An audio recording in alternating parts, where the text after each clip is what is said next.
Sí, es mejor. Muchas gracias, hermana Agustina, gracias, Nahum, y sobre todo, pues un fuerte abrazo a todos los hermanos, hermanas que el día de hoy podemos estar a través de este medio para poder estudiar la palabra del Señor. De verdad, un fuerte abrazo y un feliz año para todos, esperando que pues el Señor esté en nuestras vidas presente, ¿verdad? Todos los días de este año que viene. Muy bien. Vamos a ver lo que es el libro de Crónicas y como ya lo adelantaba la hermana Agustina, es un libro que nosotros en nuestra Biblia está dividido en dos partes. Esa división que nosotros tenemos de primera y segunda de Crónicas en el libro original, en la Biblia hebrea, no existe, es solamente el libro de Crónicas. Entonces, nosotros tenemos, pues no una dificultad, ¿no? Sino que esta división se hace por medio de la Septuaginta, ¿sí? Y pues algunos estudiosos pensaron que era un libro muy extenso, así como pasó por ejemplo, con Primera y Segunda de Samuel, Primera y Segunda de Reyes, que son libros extensos, entonces para una mejor, posiblemente mejor lectura, lo dividieron en dos partes. Entonces, este libro en realidad para poderlo estudiar se necesita verlo de una manera unida. Ahora, para poder entender el contenido de Primera y Segunda de Crónicas, seguramente usted sabe que tenemos que ver el contexto en el que se escribe este libro y en qué periodo y etapa del pueblo de Israel este libro se escribe. Entonces, yo quisiera compartir con ustedes algunas diapositivas, ¿sí? Para que podamos el día de hoy, pues, ver más o menos en qué periodo se escribe este libro. Quisiera que viéramos ahí en la pantalla, ¿sí? Que hay diferentes periodos dentro de la Biblia misma y dentro también del contexto de la historia del pueblo de Israel. Iniciamos, por ejemplo, no quiero profundizar en esto porque seguramente son cosas que algunos de ustedes o la mayoría de ustedes ya conoce, simplemente es para poder aterrizar todo lo que vamos a ver en el libro de Crónicas, que el cual ya estamos meditando. Entonces, nosotros tenemos el periodo patriarcal, este periodo patriarcal eh, que, uh, que vemos Abraham, Isaac y Jacob. Este periodo aproximadamente lo fechamos en el año 2000 hacia adelante, ¿sí? Entonces, después de este periodo patriarcal tenemos el periodo de Moisés, el cual pues tenemos la vida de Moisés, la liberación de Egipto y los 40 años en el desierto del pueblo de Israel. Estos acontecimientos, si le podemos dar una fecha, podría posiblemente de Cristo. También tenemos el siguiente periodo, que es el periodo de los jueces, que como ya sabemos, algunos dicen que son 12, algunos dicen que son 14. Bueno, 12 jueces que nos muestra el libro de jueces.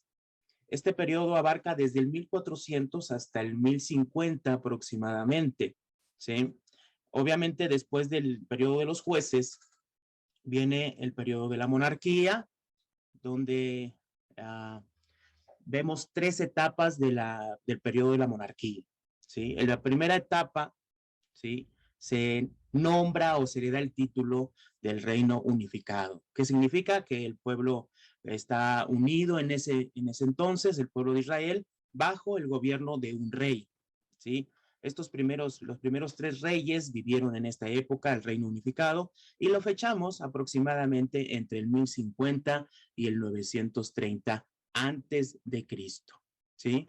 Entonces, la segunda etapa de esta monarquía, vemos que es el reino dividido. Se divide el reino del norte, que se llama Israel, y el reino del sur, que se llama Judá. Este reino dividido abarca desde el 930 hasta el 722, que es cuando los asirios destruyen al reino del norte, que es Israel, y se los llevan cautivos. Después de esta etapa, obviamente sigue la etapa, la tercera etapa, la última etapa de la monarquía, y vemos el reino de Judá. Solamente queda el reino de Judá. Y aproximadamente del 722 al 586 es cuando el pueblo, el reino de Judá, es destruido también, al igual que el pueblo del reino de Israel, el reino del norte, que fue destruido por los asirios. Ahora el reino de Judá en el 586 es destruido, pero por el imperio babilónico. Después de esto, hermanos, hay un periodo que se le llama el periodo de la deportación, o también se le llama el periodo del exilio. Nosotros sabemos que fueron deportados el pueblo de Judá, algunos fueron deportados a Babilonia.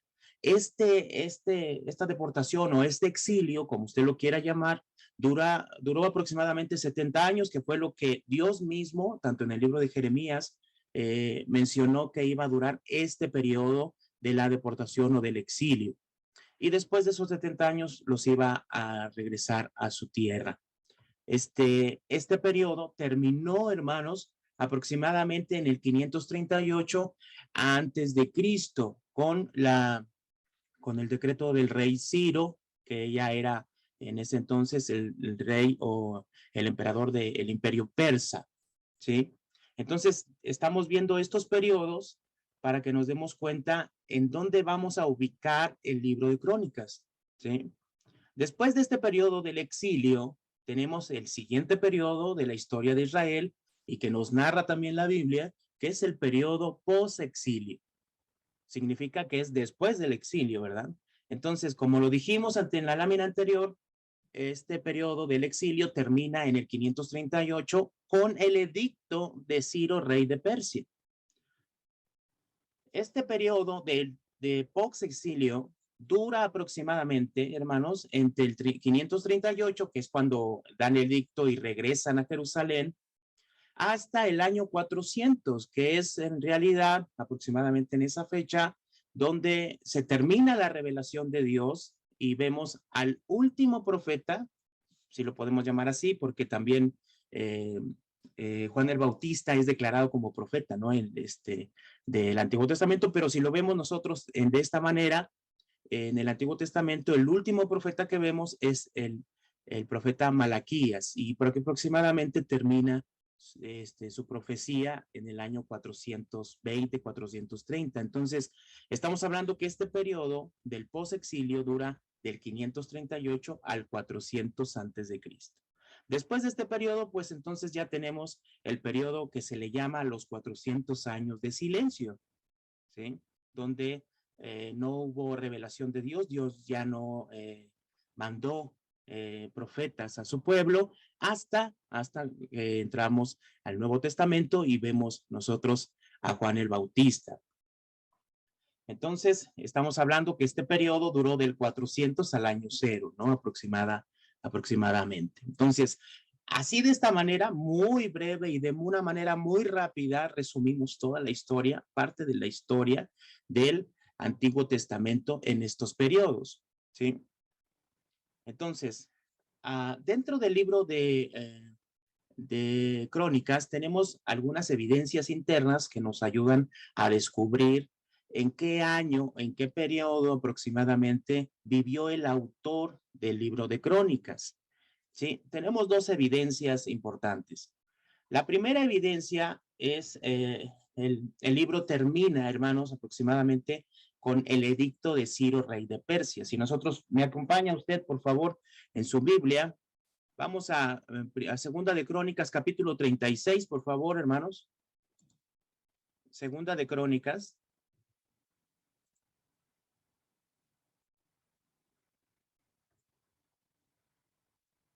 Segunda de Crónicas, por favor. Capítulo 36. La última historia, hermanos.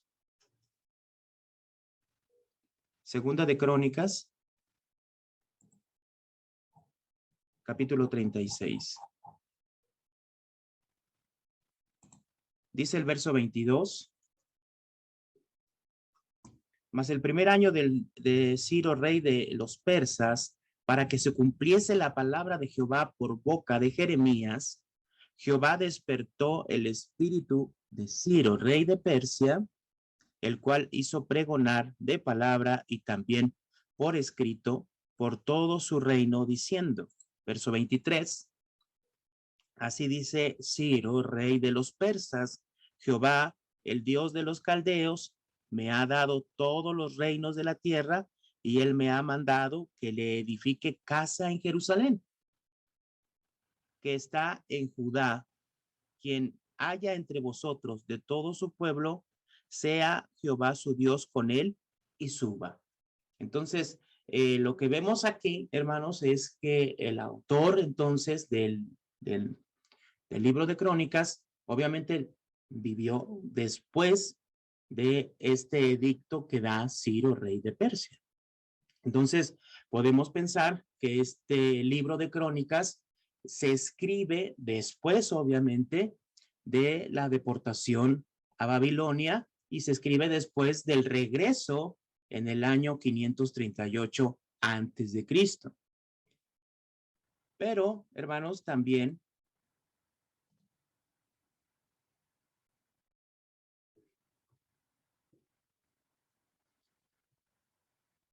si nosotros vemos la segunda evidencia, la primera evidencia entonces termina, hermanos, con el edicto de Ciro, rey de Persia, ¿sí? Entonces, el autor vivió después del exilio, ¿sí?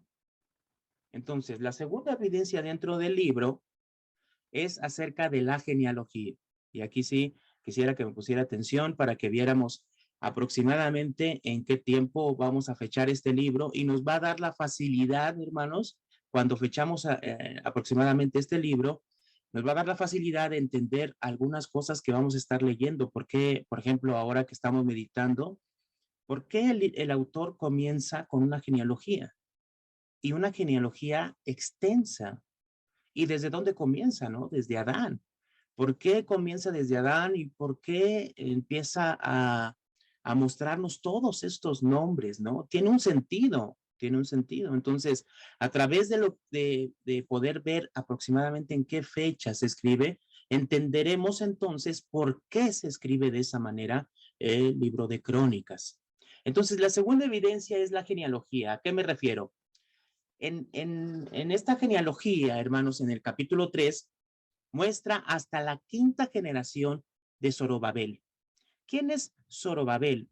Zorobabel, hermanos, es quien regresa en el primer regreso, cuando da el edicto Ciro, rey de Persia, es quien regresa con el pueblo y comienza a edificar el templo.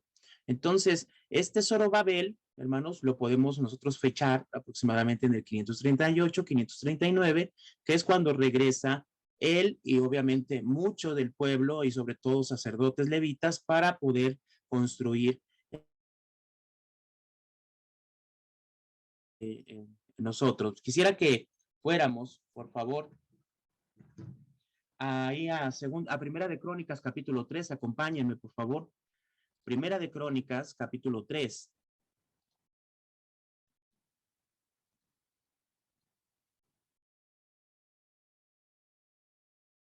Primera de Crónicas, capítulo 3, hermanos.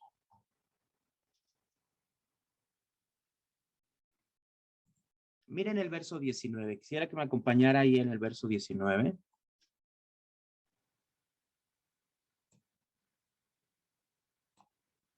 Verso 19 dice, los hijos de Pedalías, Zorobabel y Simei. Y los hijos de Zorobabel, Mesulam, Ananías y Selomit, su hermana. Estamos hablando de este Zorobabel que les estoy mencionando, que aparece en el libro, por ejemplo, de Esdras, quien es quien regresa con ese edicto que da Ciro, rey de Persia.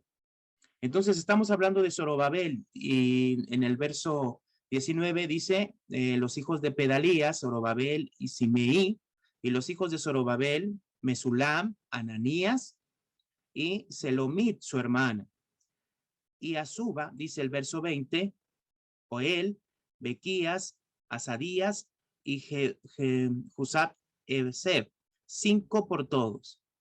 Entonces dice el verso 21, y los hijos de Ananías, Pelaías y Gesalías, su hijo, Refaías, su hijo, Amán, su hijo, Abdías, su hijo, Secanías. Verso 22.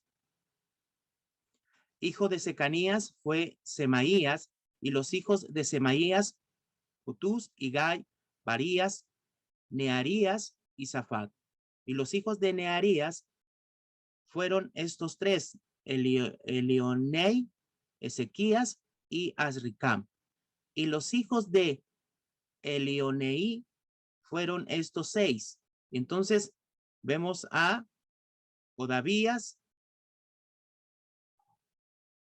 Elisaibib, Acub, Jonatán, Dalaías y Ananí. ¿Qué significa esto? ¿Qué es lo que estamos leyendo aquí? Estamos viendo entonces, hermanos, cómo comienza el verso 19 diciendo los hijos de Pedaías, Zorobabel y Simeí, y los hijos de Zorobabel, Mesulam, Ananías, ¿sí? Y Selomit, su hermana. Entonces, ya estamos hablando de los hijos de Zorobabel. Entonces, estamos hablando de la primera generación de Zorobabel.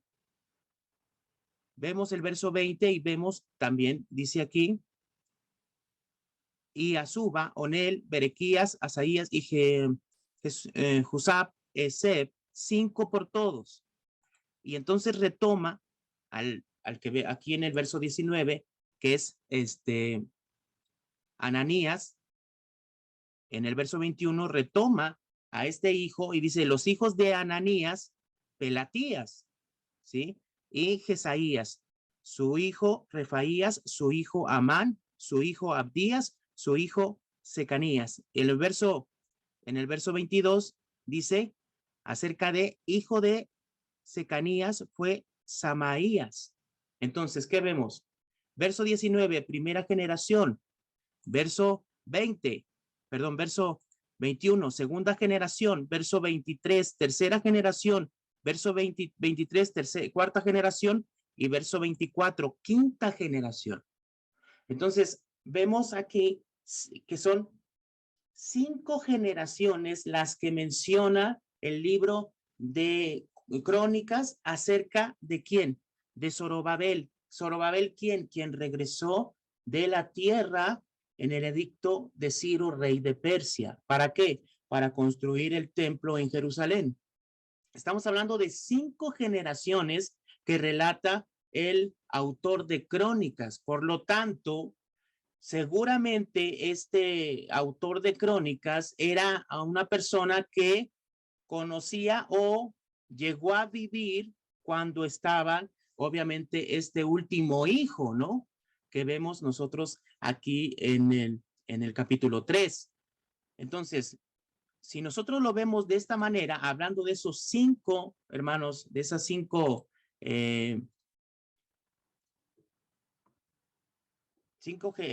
generaciones, ¿sí? Las generaciones aproximadamente, mucha gente menciona acerca de que son a partir de 25 o 30 años, ¿sí? O sea, yo tengo mi hijo y ya en los 25 él se casa, tiene sus hijos y así, de 25 a 30 años. Entonces, si el autor, hermanos, del libro de Crónicas nos está mencionando hasta la quinta generación de Zorobabel, entonces aproximadamente podemos pensar entre unos 100, 125 años después de Zorobabel. Seguramente cuando Zorobabel regresa a la tierra, posiblemente, no lo sabemos, no tenemos ninguna evidencia, pero posiblemente ya era una persona que ya tenía hijos o posiblemente un hijo o 2 hijos, ¿sí? Entonces, estamos hablando aproximadamente, hermanos, de 100 a 125 años después de que Zorobabel regresa a la tierra. Esto nos da aproximadamente, hermanos,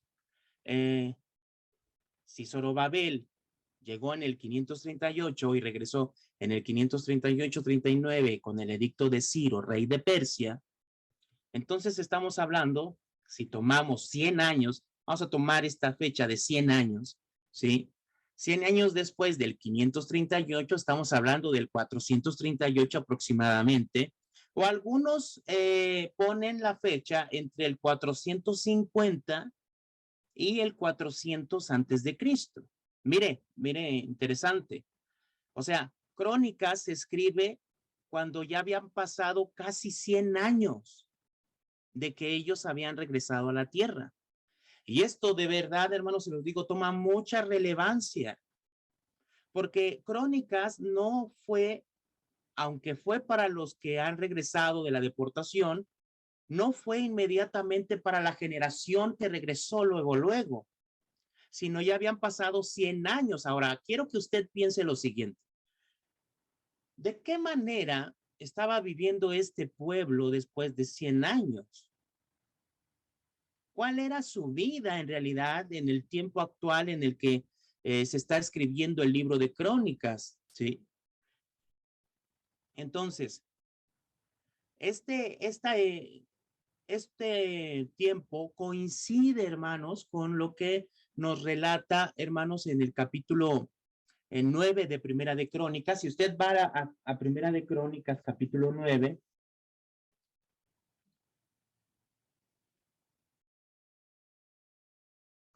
Primera de Crónicas, capítulo 9.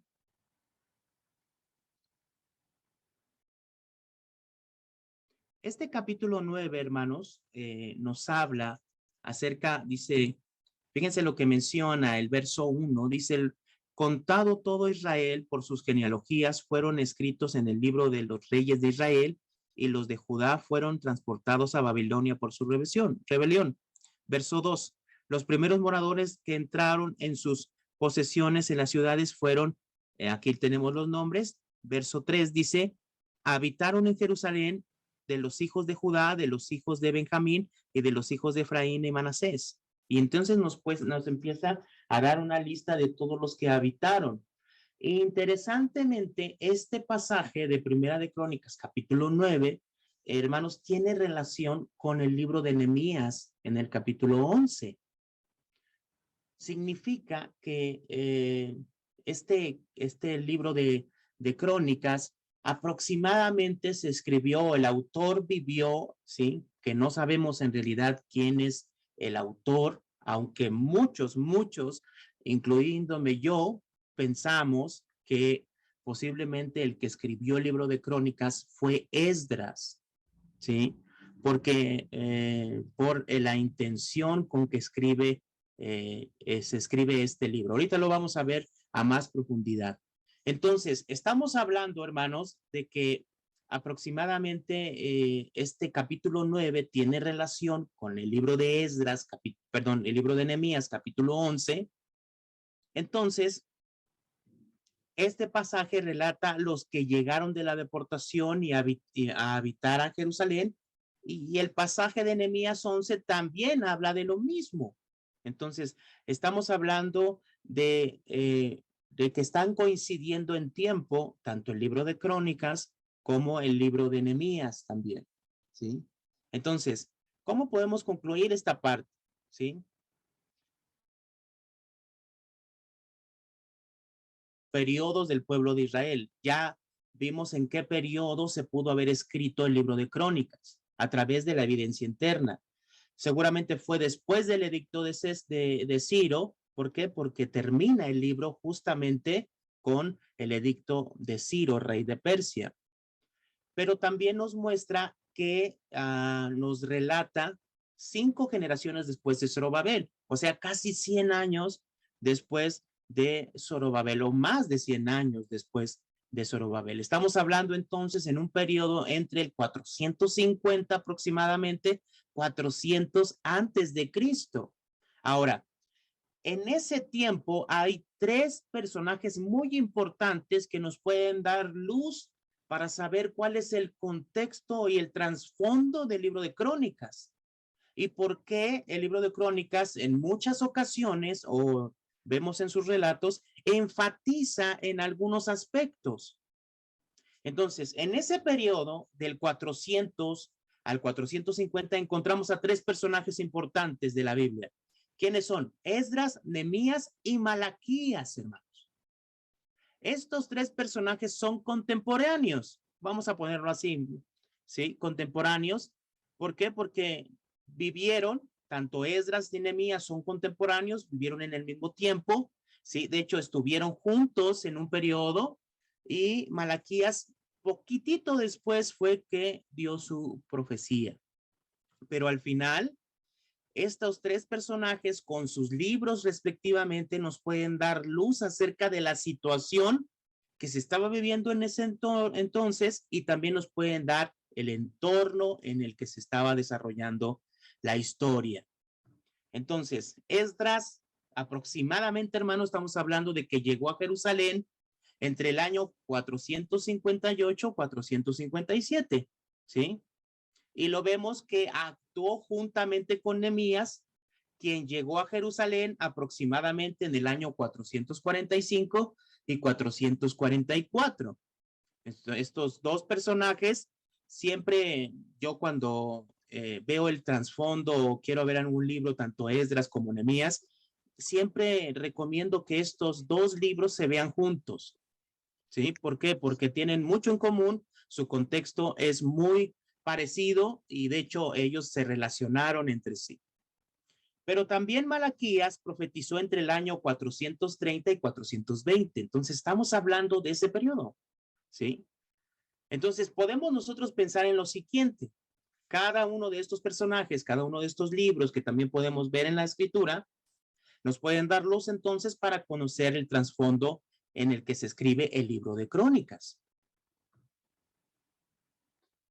¿Qué vemos, hermanos? Una triste, triste realidad. Así le puse yo. Porque, ¿qué podemos pensar? A veces pensamos, no es lo mismo, hermanos, cuando ellos regresaron a la tierra en el 538, 539, con las ganas de construir el templo, con todas esas cosas, ¿sí? Volviendo a su tierra, se imagina el sentimiento del pueblo en regresar a esa tierra, pero fue pasando el tiempo, fueron creciendo, se fueron dando generaciones, construyeron el templo, ya habían construido el templo, hermanos, en este entonces, pero el libro de Esdras nos muestra una triste realidad, y no nada más el libro de Esdras. Esdras, Nehemías y Malaquías nos muestran una triste realidad, una terrible realidad. El pueblo, hermanos, se había mezclado con los pueblos de alrededor y había adoptado sus costumbres. Algo que tampoco es algo que nosotros ignoremos en la escritura, porque el pueblo de Israel, si nosotros nos remontamos hasta el principio, hermanos, el pueblo de Israel era algo que cometía constantemente. Pero aquí estamos hablando de que ya habían sido deportados a Babilonia, ya habían regresado a la tierra, habían pasado aproximadamente unos 100 años y vemos entonces esta situación. Si nosotros vamos, hermanos, al libro de Esdras, acompáñenme al libro de Esdras, por favor. Esdras, capítulo 7.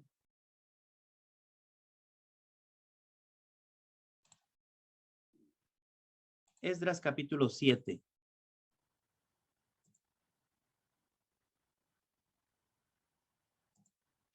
Si nosotros vemos aquí en Esdras, capítulo 7, en el verso 9, dice lo siguiente. Se lo pongo en pantalla para que usted lo pueda ver ahí, si no, búsquelo en la escritura, ahí en su Biblia, por favor. Dice, porque el día primero del primer mes fue el principio de la partida de Babilonia, y el primero del mes quinto llegó a Jerusalén, estando con él la buena mano de Dios. Fíjense lo que menciona aquí el libro de Esdras. Aquí vemos, el libro de Esdras tiene dos divisiones. A partir del capítulo 1 al capítulo 6, hermanos, es una historia en la que Esdras está relatando en una investigación, vamos a ponerlo así, profunda, los acontecimientos que sucedieron desde que ellos regresaron a la tierra de Babilonia, regresaron a Jerusalén. Y a partir del capítulo 7 nos relata la historia en la que Esdras se encuentra cuando ya regresa, ¿sí?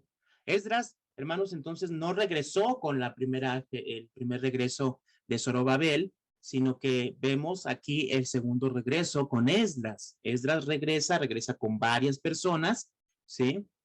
Y vemos que aproximadamente es en el 557, 58 aproximadamente. Perdón, sí, 457, 58. Aquí llega Esdras, pero ¿con qué se encuentra cuando llega Esdras? ¿Cuál es la realidad del pueblo en el momento en que Esdras llega? Si nosotros vamos al capítulo 9, mire lo que menciona, hermanos. Mire lo que menciona el verso 1. Dice, acabadas estas cosas, los príncipes vinieron a mí diciendo, miren lo que dijo, lo que decía. El pueblo de Israel y los sacerdotes y levitas, miren nada más, ¿quiénes son? Estamos hablando del pueblo, los levitas y los sacerdotes.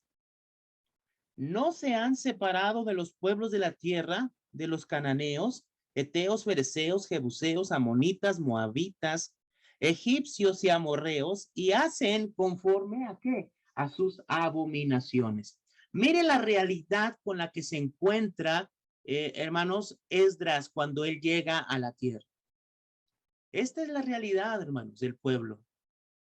Bajo este contexto, bajo este precepto, entonces tenemos que mirar, hermanos, el libro de Crónicas, porque se está hablando acerca de las genealogías, por qué vamos a ver algunos eventos importantes en el libro de Crónicas, ¿por qué? Porque no tiene relación con esto. La situación real del pueblo de Israel cuando Esdras llega a la tierra. Miren lo que dice el siguiente verso.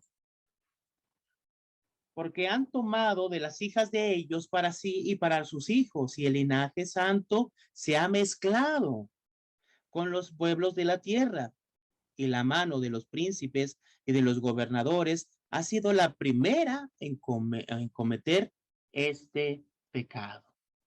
Hermanos, Dios, miren, si nosotros lo vemos de esta manera, Dios hablando de el tiempo cuando ellos salen de Egipto, Dios ya les había mencionado, hermanos, al pueblo de Israel que no debía de mezclarse con los demás pueblos, que no debía de tomar a sus mujeres, ni ellos dar a sus mujeres para los hijos de los pueblos paganos. Era algo que se estaba entonces volviendo a cometer. Vuelvo a insistir, no es algo que nosotros no hayamos visto en la Biblia, sino es algo que se viene repitiendo constantemente. Dice el verso 3. Cuando oí esto, dice, miren lo que hizo Esdras. Rasgué mi vestido y mi manto y arranqué pelo de mi cabeza y de la barba y me senté angustiado en extremo. O sea, no era una cosa menor, hermanos.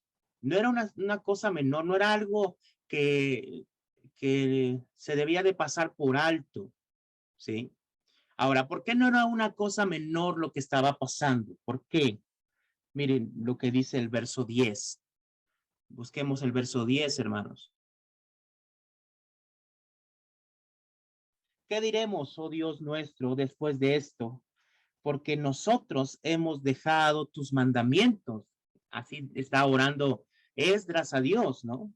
Verso 11 dice que prescribiste por medio de tus siervos, los profetas, diciendo, la tierra a la cual entráis para poseerla, tierra inmunda a causa de la inmundicia de los pueblos de aquellas regiones, por las abominaciones de que la han llenado de uno a otro extremo con su inmundicia. Verso 12.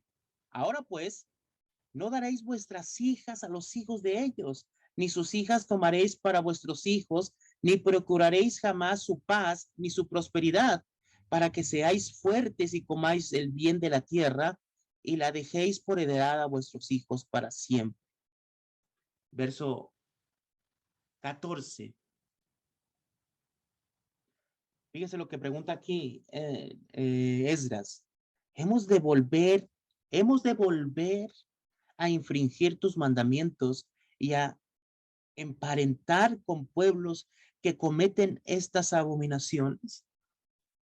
¿No te indignarás contra nosotros hasta consumirnos sin que quedara remanente ni quien escape?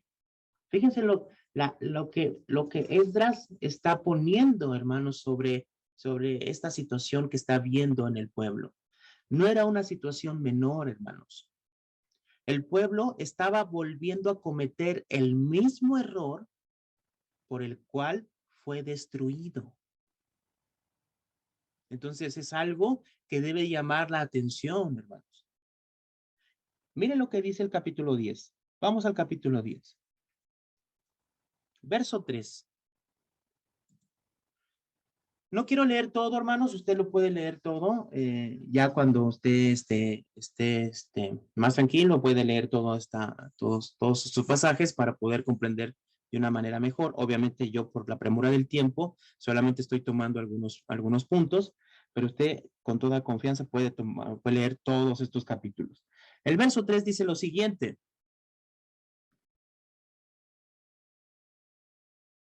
Dice, ahora pues, hagamos pacto con nuestro Dios, que despediremos a todas las mujeres y los nacidos de ellas según el consejo de mi Señor y de los que temen el mandamiento de nuestro Dios, y hágase conforme a qué, conforme a la ley. Entonces aquí yo quisiera poner un punto interesante.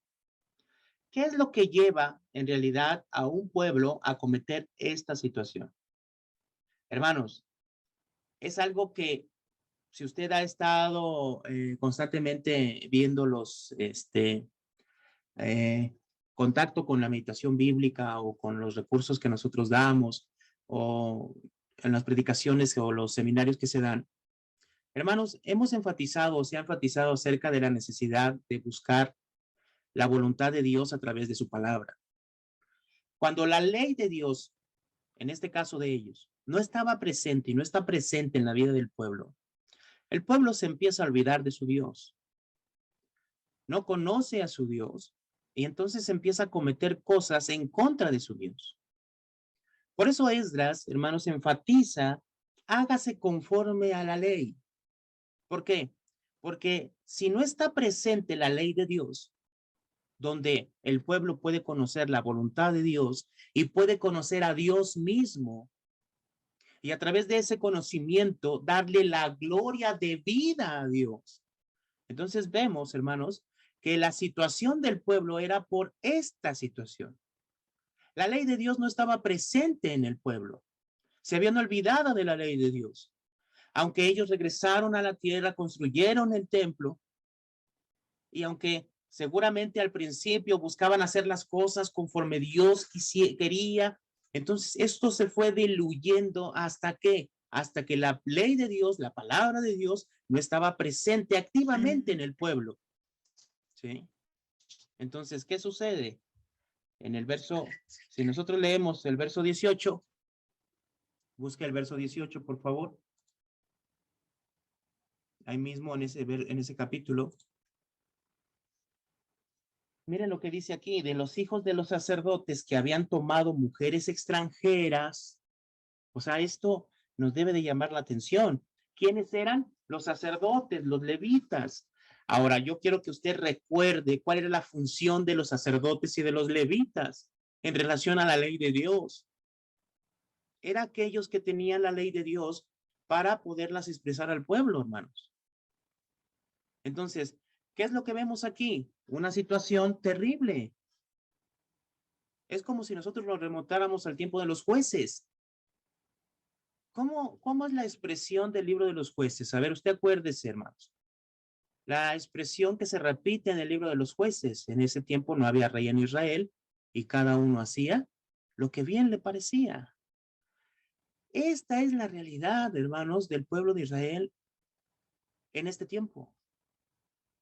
Cada uno hacía lo que bien le parecía. En ese tiempo del libro de los jueces, nosotros vemos a los levitas vagando de un lugar a otro como forasteros, mientras que su responsabilidad, que era pues ministrar a Dios al pueblo, hermanos, se había olvidado. Entonces, el pueblo, ¿qué hacía? Si nosotros vemos el capítulo 17, el capítulo 18 de Jueces, es una mezcla de todas las cosas posibles con Dios. Entonces, nosotros estamos viendo la misma situación, hermanos, aquí. Ahora, no nada más la vemos aquí en el libro de Esdras, sino cuando nosotros vamos, hermanos, al libro de Nehemías, vamos a buscar el libro de Nehemías. Pero antes de ir al libro de Nehemías, quiero que veamos cómo termina el capítulo 10 de Esdras. El último verso dice así, dice, da una lista y dice, todos estos, ¿sí? Todos estos habían tomado mujeres extranjeras y había mujeres de ellos que habían dado a luz. Y entonces aquí en el libro de Esdras, ¿qué vemos? Dice Esdras, pues tienen que echarlas. Terrible, ¿no? ¿No le parece? Terrible situación. Bueno, esta situación se repite, obviamente es un mismo contexto en el libro de Nehemías. Busquemos Nehemías, por favor, en el capítulo 10. Ya después usted puede leer Nehemías capítulo 9, capítulo 10, que es cuando se lee la ley de Dios al pueblo, cuando se está leyendo la ley de Dios por medio de Esdras al pueblo, ¿sí? Pero ahí en el capítulo 10 del libro de Nehemías, en el verso 28, mire lo que dice el verso 28. Dice, y el resto del pueblo, los sacerdotes, levitas, porteros y cantores, los sirvientes del templo, y todos los que habían apartado de los pueblos de la tierra a la ley de Dios, con sus mujeres, sus hijos e hijas, todo el que tenía comprensión y discernimiento, verso 29, se reunieron con sus hermanos y sus principales, y sus príncipes, perdón, y sus principales, para protestar y jurar que andarían, fíjense en qué, en la ley de Dios. ¿De qué se habían olvidado? ¿Cuál era el propósito de Esdras? Todos sabemos que el propósito de Esdras, de una manera muy general, cuando decimos Esdras, Nehemías, Esdras llegó a regular el culto a Dios en el templo, vamos a decir, hacer regresar al pueblo a la adoración a Dios, a la ley de Dios, y Nehemías pues llega a construir las murallas, ¿no? Como un gobernador. Pero nosotros vemos que al final, hermanos, el pueblo pues se había olvidado de la ley de Dios, y al olvidarse de la ley de Dios, se había mezclado con los demás pueblos. Se había olvidado de su Dios o había mezclado tanto la adoración a Dios como la adoración a otros dioses paganos. Entonces dice el verso 29, dice, se reunieron con sus hermanos y sus principales para protestar y jurar que andarían en la ley de Dios, que fue dada por Moisés, siervo de Dios, y que guardarían y cumplirían todos los mandamientos, decretos, estatutos de Jehová nuestro Dios, nuestro Señor, y que no andaríamos, no, perdón, verso 30, y que no daríamos nuestras hijas a los pueblos de la tierra, ni tomaríamos sus hijos para nuestros hijos. Verso 31. Asimismo, que si los pueblos de la tierra trajesen a vender mercaderías y comestibles en ese día, ni en otro día santificado, y que el año séptimo dejaríamos descansar la tierra y redimiríamos toda deuda. ¿Qué significa esto? Volvemos a enfatizar. La ley de Dios, los mandamientos de Dios habían sido dejados por el pueblo de Israel en este tiempo. Ya habían pasado 100 años de que habían regresado regresado a Jerusalén para construir la ciudad, para construir el templo. Y entonces se fue diluyendo, hermanos, la adoración a Dios, se fue diluyendo el que la palabra de Dios, la ley de Dios estuviera presente en el pueblo.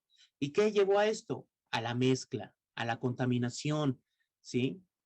Entonces nosotros debemos de reflexionar, hermanos, también nosotros y vernos a través de esta situación. ¿No será que también cuando nosotros no tenemos presente la palabra de Dios en nuestras vidas, no será que también nosotros empezamos a mezclarnos con las cosas del mundo y esta misma situación en nuestras vidas la vemos reflejada aquí en nosotros. ¿Sí? Nosotros vimos el capítulo 10. Quisiera que fuéramos al capítulo 13. Vuelvo a insistir, como es un panorama, solamente estoy dando algunos versos, pero usted puede leer todos estos capítulos, todos estos libros y ver a profundidad la situación real del pueblo. Cuando nosotros vemos Nehemías capítulo 13, hermanos, ya lo vemos en un contexto un poquito ya después del capítulo 10, capítulo 11, capítulo 9, 10 y 11, porque ya había pasado algún tiempo. De hecho, si nosotros vemos el verso 1 del capítulo 13, dice lo siguiente. Dice, aquel día se leyó en el libro de Moisés, oyéndolo el pueblo, y fue hallado escrito en él que los amonitas y los moabitas no debían entrar jamás en la congregación de Dios. Miren nada más, ¿qué es lo que estaba pasando? ¿Sí? Se leyó el libro de la ley y entonces vieron, ¿sí? Que no debían de entrar ni los amonitas ni los moabitas. A mí este pasaje se me figura mucho, hermanos, como cuando el rey Josías, el sacerdote Hilcías y Sadoc se encuentran en el libro, ¿sí se acuerda? Es de ese pasaje en el libro de Segunda de Reyes, cuando se encuentran en el libro de la ley, ¿no? Es interesante cómo es posible que de Hilcías le diga, pues nos hemos encontrado un libro, nos hemos encontrado el libro de la ley, pues entonces, ¿cómo vivían? Y entonces cuando Josías le leen el libro o lee el libro, se rasga sus vestiduras, ¿por qué? Porque la forma en que estaban viviendo era terrible. Entonces, a mí se me figura, tanto Nehemías como en el tiempo de Nehemías y en el tiempo de Esdras, cuando Esdras lee la ley a todo el pueblo, me imagino todas las cosas que se descubrieron, todas las cosas que se dieron cuenta que estaban en contra de la voluntad de Dios. Y decían, wow, es que esto es increíble, estamos viviendo en contra de Dios mismo. Entonces vemos este capítulo 13, verso 1, y vemos esta situación. Entonces dice aquí, verso 2, dice, por cuanto no salieron a recibir a los hijos de Israel con pan y agua, sino que dieron dinero a Balaam para que los maldijera. Mas nuestro Dios volvió la maldición en bendición. Verso 3, cuando oyeron pues la ley, se separaron de Israel a todos los mezclados con extranjeros. Verso 4, y antes de esto, el sacerdote Eliasib, siendo jefe de la cámara de la casa de nuestro Dios, había emparentado con Tobías. Verso 5. Y le había hecho una gran cámara en la cual guardaban antes las ofrendas, el incienso, los utensilios, el diezmo del grano, del vino y del aceite, que estaba mandado dar a los levitas, a los cantores, a los porteros, y la ofrenda de los sacerdotes, verso 6. Miren la situación, hermano.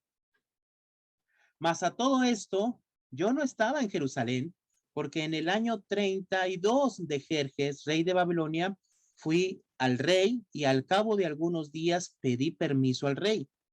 Verso 7. Para volver a Jerusalén, y entonces supe del mal que había hecho Eliasib por consideración a Tobías, haciendo para él una cámara en los atrios en la casa de Dios. Vea dónde, hermanos. Por eso, cuando usted ve el libro de Crónicas, ¿sí? Es un adelanto, ¿no? De cómo vamos a terminar esto. El libro de Crónicas enfatiza acerca del templo. Enfatiza acerca de la importancia del templo. Es interesante. ¿Por qué? Porque en el tiempo en el que Crónicas se escribe, mire cómo estaban viviendo. Un pagano viviendo en el templo. Habían emparentado y le había, te voy a poner una casa, te voy a construir un cuarto. ¿Dónde? Ah, pues ahí en el templo. Mire nada más. ¿No le parece que es algo totalmente aberrante? ¿No le parece que es una falta de respeto total a Dios? ¿No le parece que es algo de llamar la atención esto que estamos viendo aquí? Miren lo que dice, verso 8, miren lo que dice el verso 8. Y me dolió en gran manera, o sea, ya me imagino, o sea, si alguien vio la reacción de Esdras cuando se enteró de lo que había hecho el pueblo, usted en el capítulo 9 puede leer en el verso 3, me parece, cómo Esdras cuando escucha que el pueblo se mezcló con los pueblos paganos y que estaban cometiendo las mismas abominaciones. ¿Sabe lo que hizo Esdras? Se arrancó los pelos. Se arrancó los pelos literalmente de la situación en que estaba viviendo el pueblo. Vuelvo a insistir, esto no es algo menor, no es algo menor, hermanos. Era una situación terrible que estaba pasando el pueblo de Israel. Dice el verso 8, y me dolió en gran manera y arrojé todos los muebles de la casa de Tobías fuera de la cámara. Verso 9. Y dije que limpiasen toda la cámara e hice volver allí los utensilios de la casa de Dios, las ofrendas y el incienso. Verso 10. Encontré asimismo que las porciones para los levitas no les habían sido dadas y que los levitas y cantores que hacían el servicio habían huido cada uno a dónde, a su heredad. Hermanos, esto, ¿sabe también dónde pasó? O sea, ¿cuál es el ejemplo real de esto? Es en el tiempo de los jueces. Cada uno estaba viviendo y se fue a su heredad. ¿Por qué? Porque obviamente no había sostenimiento, la ley de Dios no estaba presente, nadie respetaba la ley de Dios, nadie guardaba la ley de Dios, entonces pues no había. Entonces los levitas sacerdotes, ¿qué hicieron? Se fueron cada uno a su lugar buscando su propio beneficio para ellos. Entonces, en el verso 11, dice, entonces reprendí a los oficiales y dije, ¿por qué está la casa de Dios? Mire qué palabra utiliza aquí. Abandonada. ¿Cómo estaba la casa de Dios, hermano? Abandonada. ¿Para qué habían regresado? Para construir el templo. 100 años después, triste realidad. El templo estaba abandonado. Abandonado, hermanos.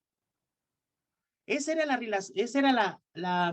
vida de fe del pueblo en realidad. Estaban alejados de Dios, lo que menos les importaba era Dios, estaba viviendo cada quien su vida, ¿sí? En este mismo capítulo, en el verso 15, también vemos lo siguiente, mire.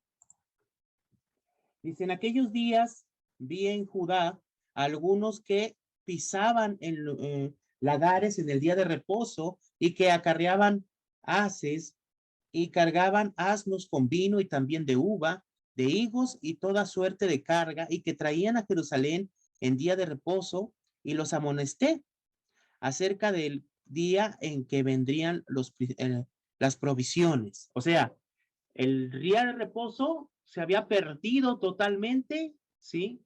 Entonces, todo se conjunta, ¿sí? El día de reposo, el templo abandonado, se habían mezclado con otros pueblos, cada quien estaba haciendo lo que, por así literalmente, lo que bien le parecía. Verso 17,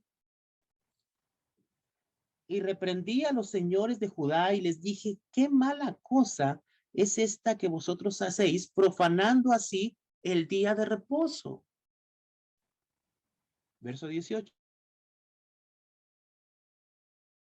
¿No hicieron así vuestros padres y trajo nuestro Dios todo este mal sobre nosotros y sobre esta ciudad?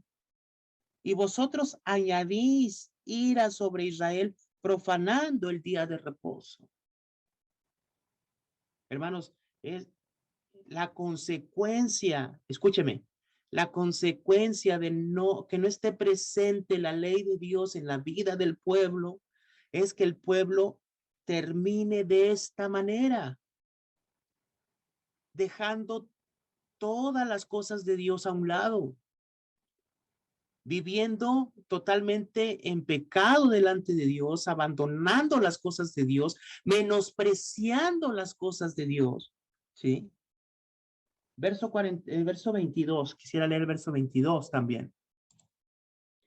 Y dije a los levitas que se purificasen y viniesen a guardar las puertas para santificarlas el día de reposo. También por esto, acuérdate de mí, Dios mío, y perdóname según la grandeza de tu misericordia. Verso 23. Vi asimismo en aquellos días a judíos que habían tomado mujeres de Asdod, amonitas, moabitas, ¿sí? Hermanos, en el capítulo 9, 10 y 11, ellos hacen un pacto con Dios. Ellos dicen, vamos a vivir de acuerdo a tu voluntad y firman, ellos firmaron. Y tiempo después, Nehemías tiene que regresar a su trabajo en la corte del rey, ¿sí? Del emperador en ese entonces. Y entonces pide permiso y regresa. Cuando regresa, ve esta situación. O sea, se vuelve a dar esa situación. Dice el verso 24. Y la mitad de sus hijos hablaban la lengua de Asdod, porque no sabían hablar judaico, sino que hablaban conforme a la lengua de cada pueblo. O sea, el pueblo se había contaminado totalmente, hermanos. Verso 25. Y reñí con ellos y los maldije y herí a algunos de ellos y les arranqué los cabellos y les hice jurar diciendo, no daréis vuestras hijas a sus hijos y no tomaréis de sus hijas para vuestros hijos ni para vosotros mismos. ¿Y qué les dice el verso 26? Mire, no pecó por esto Salomón, rey de Israel. Bien que en muchas naciones no hubo rey como él, que era amado de su Dios y Dios le había puesto por rey sobre todo Israel. Aún a él le hicieron pecar las mujeres extranjeras. Verso 27.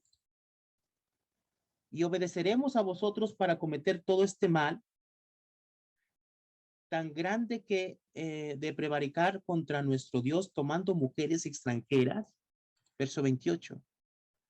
Y uno de los hijos de Joiada, hijo del sumo sacerdote Eliasib, era yerno de Zambalat, aronita, por tanto, lo ahuyenté de mí. Fíjense lo que hizo. Verso 29. Acuérdate de ellos, Dios mío, contra los que contaminan el sacerdocio y el pacto del sacerdocio y de los levitas. Verso 30. Los limpié, pues, de todo extranjero y puse a los sacerdotes y levitas por sus grupos y a cada uno en su servicio. Entonces, ¿qué vemos aquí? Nehemías está tratando de restablecer este orden del templo. ¿Sí? Entonces, vemos cómo termina el libro de Nehemías y entonces entendemos por qué comienza de esa manera el libro de Malaquías. A ver, acompáñame al libro de Malaquías, hermano. Malaquías, en el capítulo 1, en el verso 1.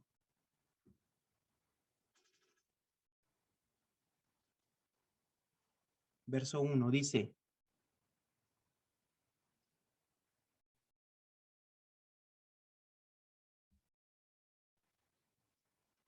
verso 2, desde el verso 2, dice, yo os he amado, dice Jehová, y dijiste, miren lo que decía el pueblo en ese entonces, ¿sí?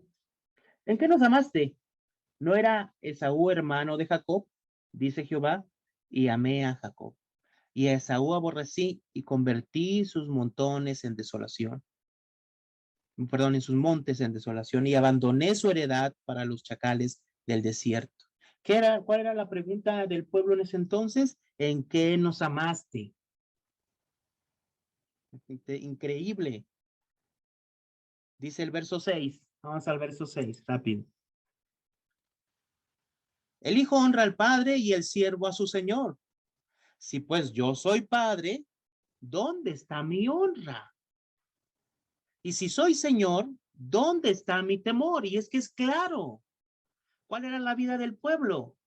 Una vida que estaba totalmente entregada a otras naciones, a la adoración a otros dioses, a practicar otras prácticas que estaban relacionadas con los dioses paganos de otros pueblos, habían abandonado a su Dios, el templo estaba abandonado, no había honra para Dios, habían despreciado las cosas de Dios, no tan solo los sacerdotes, no tan solo los levitas, sino el mismo pueblo de Dios había cometido esto.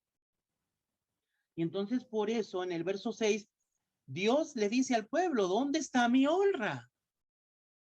¿Dónde está mi temor? Es que no había temor de Dios. Y el pueblo decía, ¿no? O sea, dice el verso 6, dice Jehová de los ejércitos a vosotros, oh sacerdotes, que menospreciáis mi nombre. Dios le está diciendo a los sacerdotes, a los levitas, que sus acciones estaban haciendo, ¿sí? Dios lo estaba tomando como un menosprecio. No le estaban dando la honra de vida a Dios. Estaban menospreciando las cosas de Dios, hermanos. Verso 7, ¿de qué manera vemos esto? ¿Cómo se los explica Dios? En que ofrecéis sobre mi altar pan inmundo. Y dijiste, ¿en qué te hemos deshonrado? En que pensáis que, que la mesa de Jehová es despreciable. ¿Por qué? Verso 8. Y cuando ofrecéis el animal ciego para el sacrificio, ¿no es malo? Asimismo, cuando ofrecéis el cojo, el enfermo, ¿no es malo? Preséntalo pues a tu príncipe. ¿Acaso se agradará de ti y le serás acepto? Dice Jehová de los ejércitos. Miren nada más hasta dónde había llegado el menosprecio de las cosas de Dios. Ahora vuelvo a insistir. ¿Esto por qué ocurre? ¿Por qué ocurre? Porque la ley de Dios en la vida del pueblo no estaba presente. O sea, en su vida cotidiana, hermano. En la vida cotidiana del pueblo no estaba presente. Paulatinamente el pueblo se fue enfriando, se fue mezclando con otras naciones, con otros pueblos, empezaron a adoptar sus costumbres, y entonces se olvidaron de Dios. Literalmente se olvidaron de Dios. El pueblo no adoraba a Dios, el pueblo no buscaba a Dios, porque tanto sus sacerdotes y sus levitas vivían de esa manera. Es una triste realidad. Así era la vida del pueblo. Por eso vuelvo a insistir. ¿Qué pasaría si hoy cada uno de nosotros viviéramos de esta manera? Donde la palabra de Dios no está presente en nuestras vidas cotidianamente, donde la palabra de Dios no es quien rige nuestro andar y nuestra conducta, donde la palabra de Dios no nos da a conocer a Dios. Entonces, ¿qué va a ocurrir por inercia? Nosotros nos vamos a ir al mundo.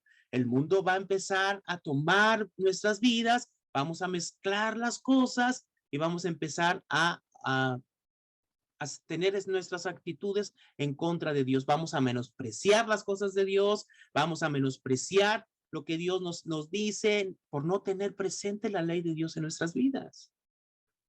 Esta es la vida del pueblo. Estaba viviendo totalmente en pecado, hermano. Totalmente en pecado. Quisiera abarcar más en este pasaje, pero ya se nos fue una hora. Ya se nos fue una hora y todavía llevo una cuarta parte de lo que iba a exponer.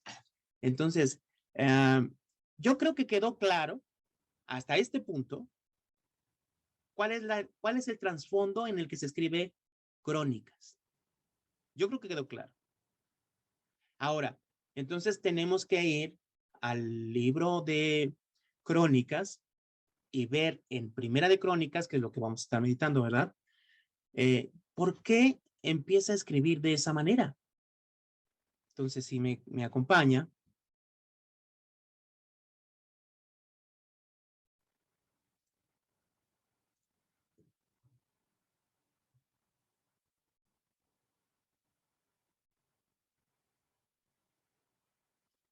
Entonces, vamos a ver.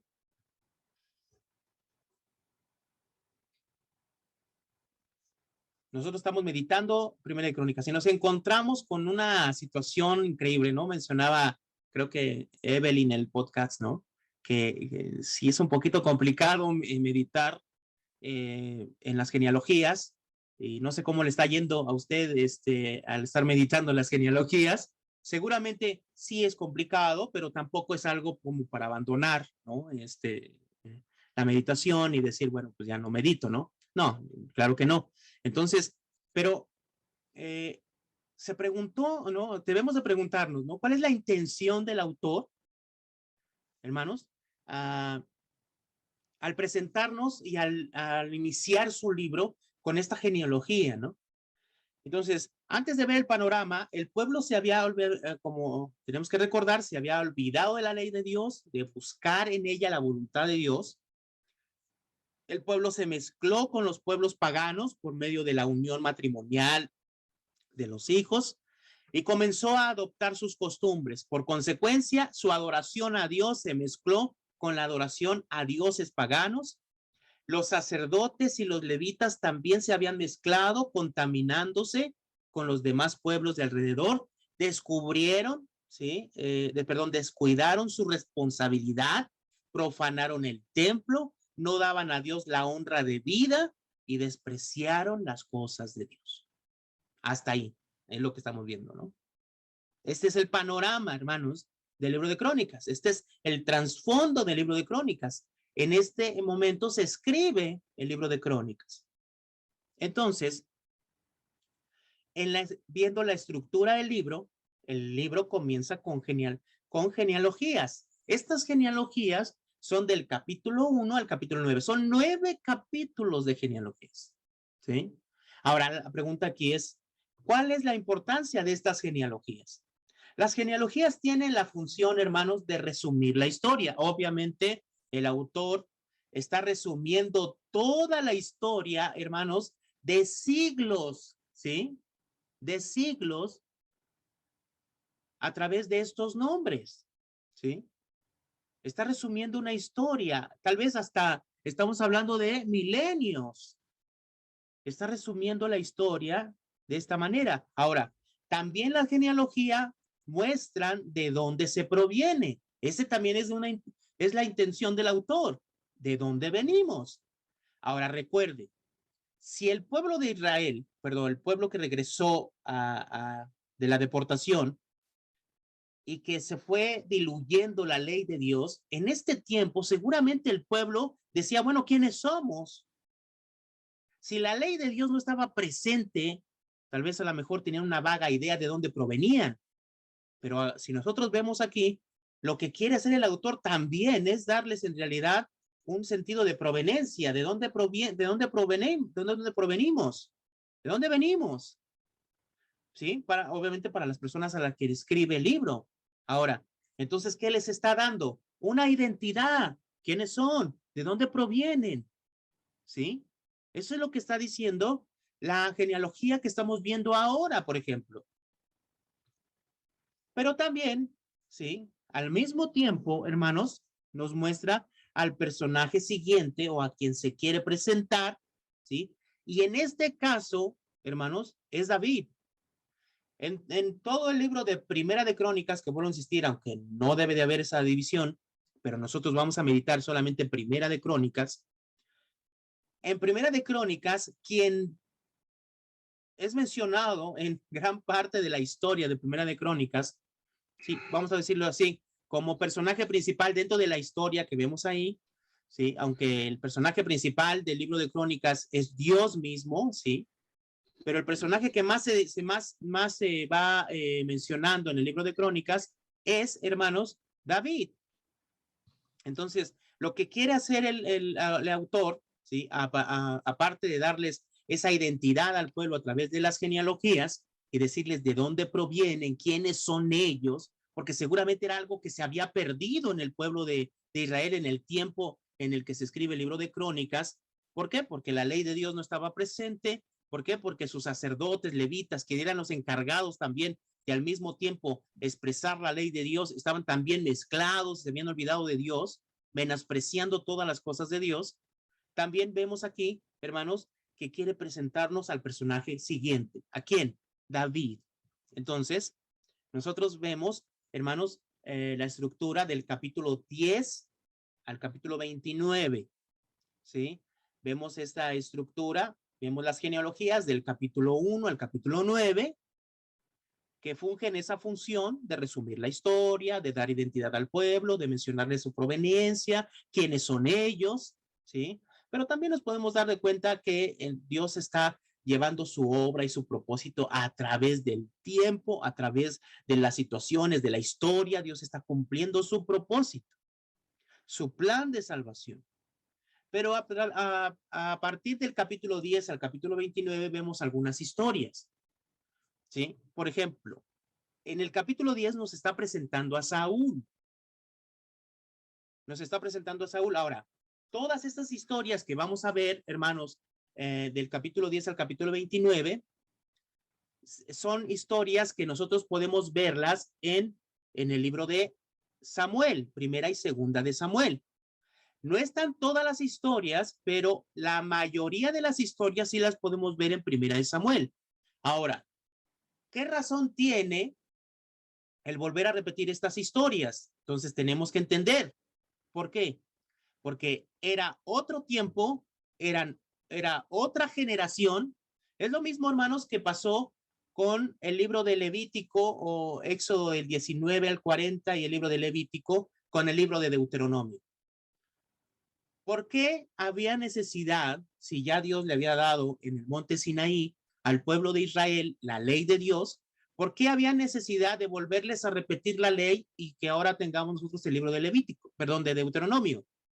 ¿Por qué? Porque Deuteronomio, hermanos, es la misma ley que se dio en el monte Sinaí, pero Moisés se la está diciendo o repitiendo a una generación, a una segunda generación que salieron de la tierra de Egipto.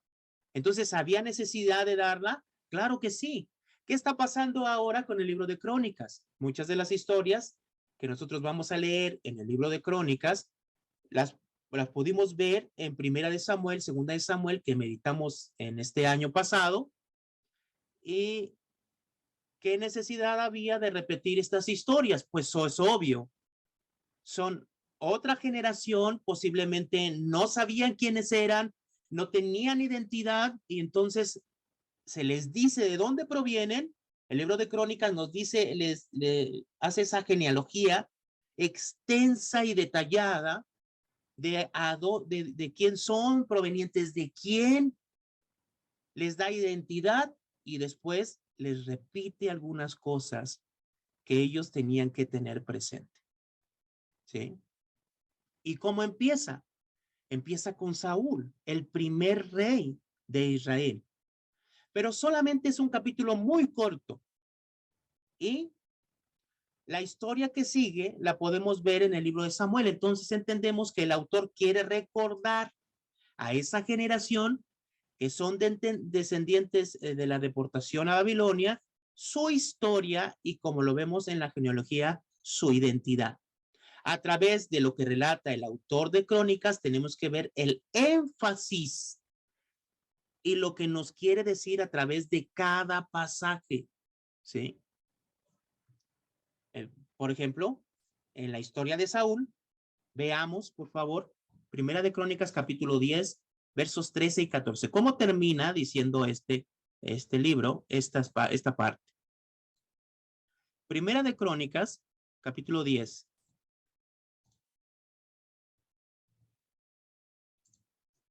Yo sé que voy muy rápido, pero bueno, hermanos, usted puede leer cada pasaje con más detalle y lo vamos a estar meditando, obviamente, ¿verdad? Capítulo 10, hermanos, en los últimos dos versos, 13 y 14, dice así murió Saúl por su rebelión, fíjese cómo dice aquí, con que prevaricó contra Jehová, contra la palabra de Jehová, o sea, enfatiza, ¿no? ¿Contra quién? Contra Jehová, contra la palabra de Jehová, la cual no guardó.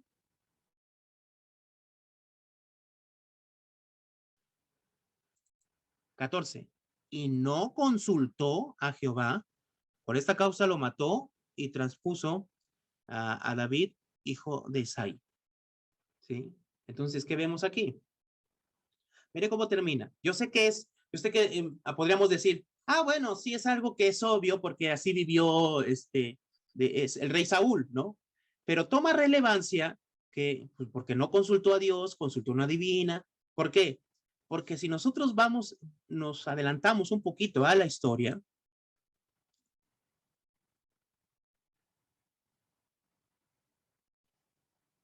nosotros vemos del capítulo 11 al capítulo 29 a David, ¿sí? O sea, lo pongo a David porque es el personaje que más se repite, ¿no? En la historia. Es su historia, ¿no? Que nos está relatando.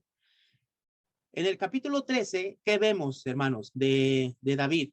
Vemos el tema del arca, ¿no? O sea, David quiere traer el arca a Jerusalén, no estaba en Jerusalén y quiere traerla a Jerusalén.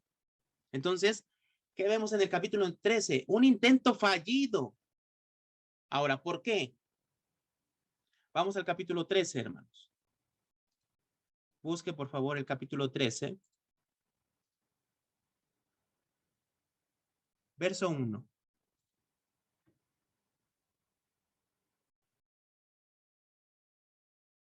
Trece uno, por favor.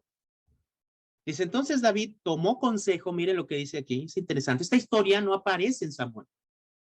Esta historia no aparece en Samuel, solo aparece en Crónicas. Por eso lo vamos a leer, dice lo siguiente. Entonces David tomó consejo de los capitanes de millares y de centenas y con todos los jefes. Verso 2. Y dijo David a toda la asamblea de Israel, si os parece bien y si es la voluntad de Jehová nuestro Dios, enviaremos a todas partes por nuestros hermanos que han quedado en toda la tierra de Israel y por los sacerdotes y los levitas que están con ellos en las ciudades y ejidos para que se reúnan con nosotros. Verso 3. Y traigamos el arca de nuestro Dios a nosotros, porque desde el tiempo de Saúl no hemos hecho caso de ella. Verso 4. Y dijo toda la asamblea que hiciese así, porque la cosa parecía bien a quién, a todo el pueblo. Yo creo que la intención que vemos aquí de David, que la intención del pueblo era buena, era claro algo bueno, pero desafortunadamente, ¿cuál es el problema aquí, hermanos? ¿Cuál fue el problema? Que ellos no pudieron llevar el arca. ¿Por qué? Dice el verso 5. Entonces David reunió a todo Israel desde Sior de Egipto hasta la entrada de Amad para que se trajese el arca de Dios de Kiriat Jearim. Verso 6. Y subió David con todo Israel a Balá de Kiriat Jearim, que estaba en Judá, para pasar de allí el arca de Jehová Dios, que mora entre los querubines, sobre la cual su nombre es invocado. Verso 7. Y llevaron el arca de Jehová de la casa de Aminadab en un carro nuevo, y Usías y Ayó guiaban el carro. Y David, verso 8, y todo Israel se regocijaba delante de Dios con todas sus fuerzas, con cánticos, arpas, salterios, tamboriles, címbalo y trompeta. Verso 9. Pero cuando llegaron a la era de Kidón, Usa extendió su mano al arca para sostenerla, porque los bueyes tropezaban, y el furor de Jehová se encendió contra Usa y lo hirió, porque había extendido su mano al arca y murió allí delante de Dios. ¿Qué sucedió? Es un intento fallido. ¿Por qué? Él toma consejo del pueblo, él dice al pueblo, vamos a traer el arca, el pueblo se emociona, dice, sí, vamos a traernos. Aquí es una historia que solo relata el libro de Crónicas. Pero hay otra historia que nosotros vemos en el capítulo 14, por ejemplo. A ver, veamos el capítulo 14, hermanos. ¿Qué vemos en el capítulo 14? En el verso 8, por ejemplo, dice lo siguiente. Oyendo los filisteos que David había sido ungido rey sobre todo Israel, subieron todos los filisteos en busca de David, y cuando David lo oyó, salió contra ellos, y vinieron los filisteos y se extendieron por el valle de Refaim. Verso 10. Entonces David, ¿qué hizo, hermanos? Fíjense lo que dice aquí, consultó a Dios. ¿Se acuerda de Saúl? En el capítulo 10, Saúl no consultó a Dios. Ahora, yo sé que toma relevancia. ¿Por qué? Porque en el capítulo anterior toma consejo del pueblo y se reúne con el pueblo y dice, pues si Dios no lo permite, ¿no? Así como a veces decimos nosotros, vamos a hacer esto, pues si Dios no lo permite, sí, y lo hacemos, ¿no? O sea, no le estamos pidiendo permiso a Dios, no le estamos diciendo a Dios si lo quiere o no lo quiere que lo hagamos, sino simplemente nosotros estamos dando por sentado que sí lo vamos a poder hacer. Así igual David. ¿Qué pasó con la intención de traer el arca? Falló. ¿Por qué? Porque no era en la forma adecuada. Sin embargo, en el capítulo 14, cuando viene la guerra, David entonces consulta a Dios 2 veces. Y nosotros vemos en el capítulo 14, si me acompaña el capítulo 14, perdón, capítulo 15, Capítulo 15, hermanos. En el verso 1, miren lo que dice el verso 1.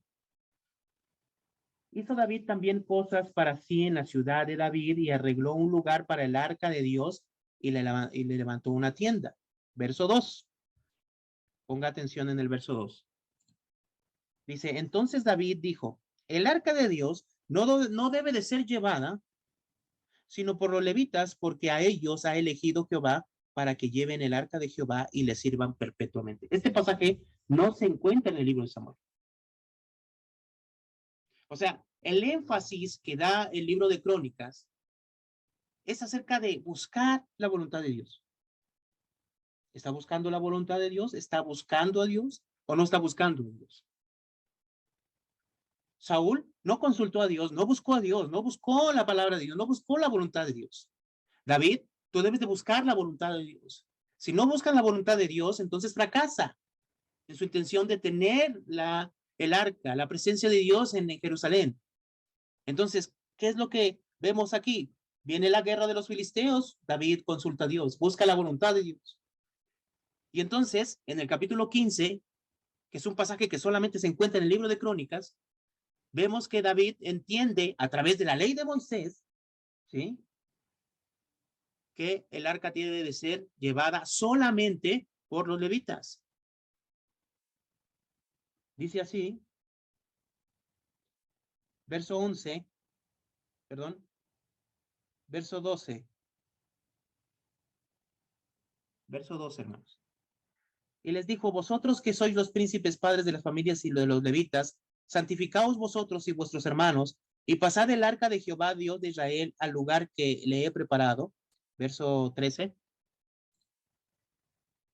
Pues por no haberlo hecho así, vosotros la primera vez, Jehová vuestro Dios nos quebrantó, por cuanto no le buscamos, ¿qué, hermano? Según sus ordenanzas. ¿Dónde está el énfasis? ¿En qué manera está dando énfasis el libro de Crónicas? En buscar las ordenanzas de Dios. Tenemos que buscar la ley de Dios. Tenemos que hacer las cosas conforme a la ley de Dios, no conforme nos parece. Tenemos que buscar la voluntad de Dios a través de la palabra de Dios. Entonces, en el capítulo 14, David consulta a Dios ante el ataque de los filisteos. Capítulo 15, 16, enfatiza acerca de la ley de Dios. ¿Cómo se tienen que hacer las cosas? Conforme dice la ley de Dios. David busca en la ley y termina por llevar el arca. Entonces vemos un énfasis. Genealogías de dónde provenimos, quiénes somos. Le está dando identidad al pueblo. Capítulo del 10 en adelante. Tenemos que buscar las cosas de Dios. Cuando no buscamos las cosas de Dios, Dios no nos respalda. Seguimos adelante. Entonces, vemos el centro del mensaje. Vuelvo a insistir.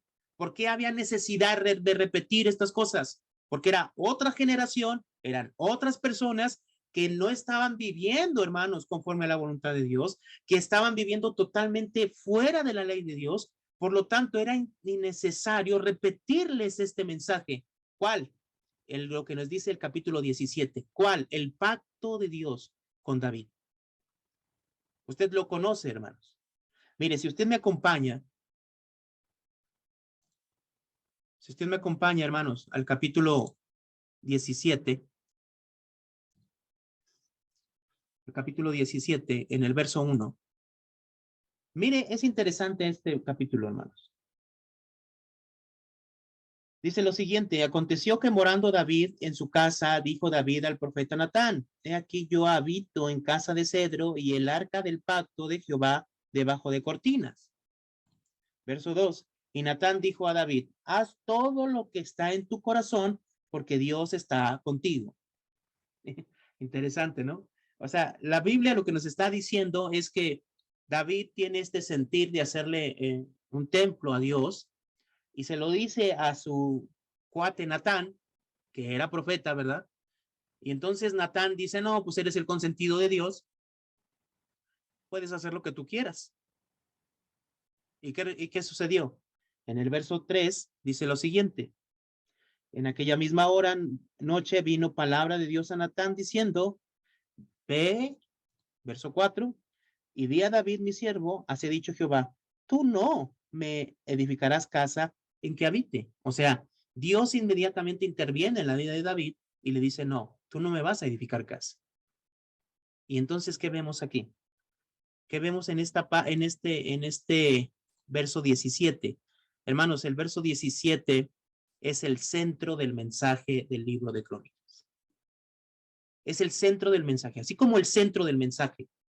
Hermanos, en el libro de Samuel, de primera y segunda de Samuel, es segunda de Samuel capítulo 7, donde encontramos este mismo pasaje. En el libro de Crónicas, este mismo pasaje es el centro del mensaje. El pacto de Dios. El pacto de Dios, David no consulta a Dios y decide construirle un templo a Dios. Entonces, Dios, ¿qué le dice? Tú no me vas a construir templo, y le promete que un rey prometido que le va a construir el templo a Dios, y quién va a ser el hijo de Dios. Eso lo vemos en el verso 11 al 14. Si leemos 11 al 14, dice lo siguiente. Y cuando tus días sean cumplidos para irte con tus padres, levantaré descendencia después de ti, aún entre tus hijos, y afirmaré su reino. Verso 12. Él edificará casa, y yo confirmaré su trono eternamente. Verso 13. Yo le seré él por padre, y él me será por hijo. Y no quitaré de él mi misericordia, como la quité de aquel que fue antes de ti. Verso 14. Sino que lo confirmaré en mi casa y en mi reino eternamente, y su trono será firme para siempre. Nosotros sabemos a quién se refiere este pasaje. Se refiere a Cristo, el Mesías prometido. Ese rey de la descendencia de David que se cumple en Cristo Jesús. Él va a edificar casa, él es hijo de Dios.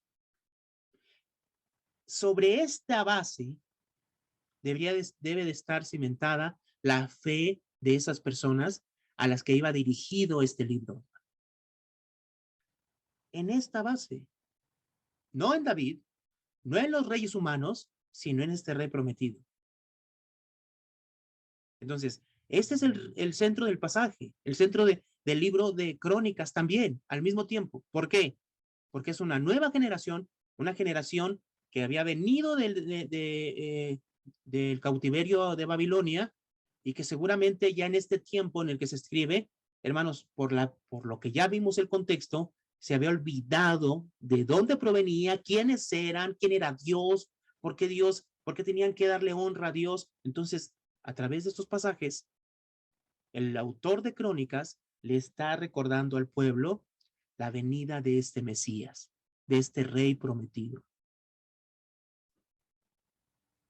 Bueno, espero que vamos terminando, hermanos, ya.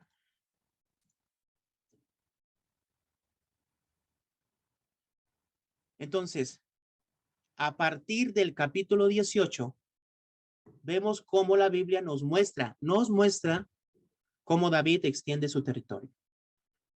¿Sí? Va extendiendo su territorio del capítulo 18 al 21, ¿sí? Pero acá, a partir del capítulo 21, vemos una historia interesante acerca del censo de David. Es interesante que el libro de Crónicas no nos relata acerca de lo que nos muestra el libro de Samuel acerca de la situación, por ejemplo, con Betsabé y todo lo que ocasionó ese suceso, sino que después de que David trae el arca a Jerusalén, y después de que Dios le dice que él no va a construir el templo, sino uno de sus hijos, entonces David acepta eso que Dios le está diciendo, y en el capítulo 18 empezamos a ver cómo David empieza a extender su territorio, empieza a tener victorias y victorias y victorias. ¿Sí? Pero en el capítulo 21, ¿qué vemos? El censo de David, el cual es un suceso terrible. Me acuerdo que una vez, cuando estaba dando yo también este libro de Crónicas, una persona, no sé si se acuerda, la hermana Agustina, yo creo que sí se acuerda, una persona me hizo esta pregunta: ¿por qué después de que la Biblia nos expresa o nos muestra cómo David empieza de victoria en victoria, de victoria en victoria, la Biblia termina ese lapso de capítulos con el verso 21, con el capítulo 21, donde él censa al pueblo y por ese censo muchos del pueblo mueren. Y es pecado delante de Dios lo que hizo David y la consecuencia lo paga el pueblo. ¿Por qué, hermanos?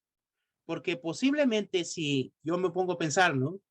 Si no hubiera este suceso o no nos mencionara la Biblia, también los errores humanos que cometen estos reyes de Israel posiblemente se glorificarían. Entonces, ¿qué nos está mostrando a través del capítulo 21? Aunque David extiende su territorio, al final, él no es el Mesías. Al final, él no es el rey perfecto, es humano y comete errores. Por eso no hay que poner nuestra confianza en este rey humano. Entonces, el rey humano imperfecto en quien no se puede poner la confianza. ¿Sí? Pero como humanos, a veces cuando tenemos victorias y Dios nos permite tener victorias, nos enseña que muchas veces podemos caer en la soberbia, ¿no le parece? Yo creo que sí, yo creo que sí. Y David y los preparativos del templo. Entonces llegamos a del capítulo 22 al capítulo 27, hermanos, vemos cómo entonces nos muestra unos pasajes que tampoco no vemos estos pasajes ni en el libro de Samuel ni en el libro de Reyes, sino que solamente son exclusivos del libro de Crónicas y ponen énfasis en el templo. Entonces, ¿qué vemos en el libro de Crónicas? El arca, construir el templo, preparativos de David para el templo. Entonces, si vemos el mensaje que nos está tratando de decir Crónicas, busquen a Dios. Tenemos que buscar a Dios, consultar a Dios a través de la ley de Dios, hacer las cosas conforme dice la ley, pero también al mismo tiempo nos lleva a una adoración correcta a Dios a través de ¿dónde? Del templo. Entonces, del capítulo 22 al capítulo 27, vemos estos preparativos de David para el templo. Él no lo iba a construir, pero preparó todo para el templo. De hecho, vemos que dio instrucciones a los levitas, dio instrucciones a los músicos, dio instrucciones a los cantores, a los porteros, a los oficiales, a los sacerdotes, a todos puso un orden para la adoración en el templo. ¿Por qué? O sea, si yo le pregunto por qué, ahora sabe responder. ¿Por qué, hermano? Porque en el tiempo en el que Crónicas se escribe, ¿qué estaba totalmente descuidado y menospreciado? El templo y las cosas de Dios.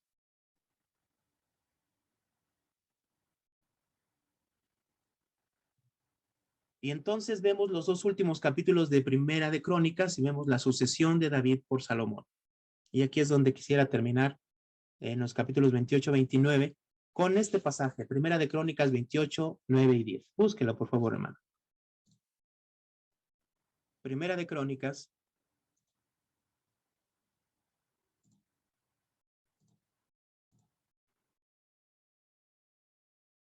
El capítulo 28. Mire lo que dice aquí en Primera de Crónicas 28, 9 y 10. Mire lo que dice aquí. Ponga atención cómo termina esta parte de la vida de David. Diciéndole las instrucciones a su hijo, quien lo iba a suceder en el trono.